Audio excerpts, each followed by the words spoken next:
Salut à tous, aujourd'hui je vais faire une expérience avec des diodes. Donc je vais utiliser une 1N4007, une 1N5819, c'est une diode Schottky, et une 1N4148. Donc pour faire l'expérience, je vais utiliser une petite résistance de charge de 1 kΩ. Il nous faudra un générateur de fonction avec une sortie sinusoïdale et un oscilloscope. Je vais réaliser un redressement mono-alternance. Donc je vais commencer avec la diode 1L4007. J'ai réglé mon signal à 50 Hz et j'obtiens ceci. Donc plus 0, plus 0. Donc je vais augmenter la fréquence de 100 Hz à 100 Hz et on va voir qu'est-ce qui va se passer.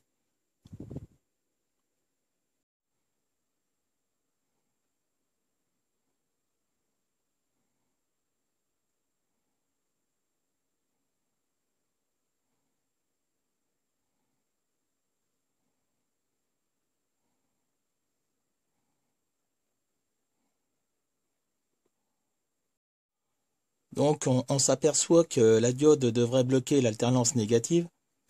Mais là, en augmentant la fréquence, celle-ci commence à laisser passer. Alors maintenant, je vais faire un essai en passant sur la 1N5819, puis ensuite sur la 1N4148. Donc maintenant, je passe sur la AN5819.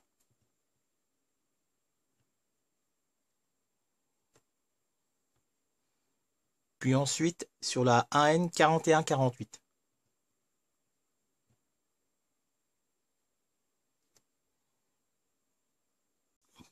Alors pourquoi on a ce phénomène-là?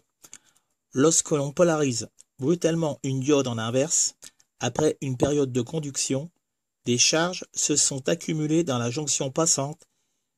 Il s'écoule alors un certain temps avant que la diode retrouve son pouvoir bloquant et que cette charge en excès soit évacuée. C'est ce que l'on appelle la phase de recouvrement inverse. C'est pour cela qu'on va employer une diode Schottky dans une alimentation à découpage, car elle est beaucoup plus rapide qu'une diode 1N4007 par exemple. On trouve aussi l'explication dans ce livre-là, donc électronique pratique. Et le temps de recouvrement d'une diode.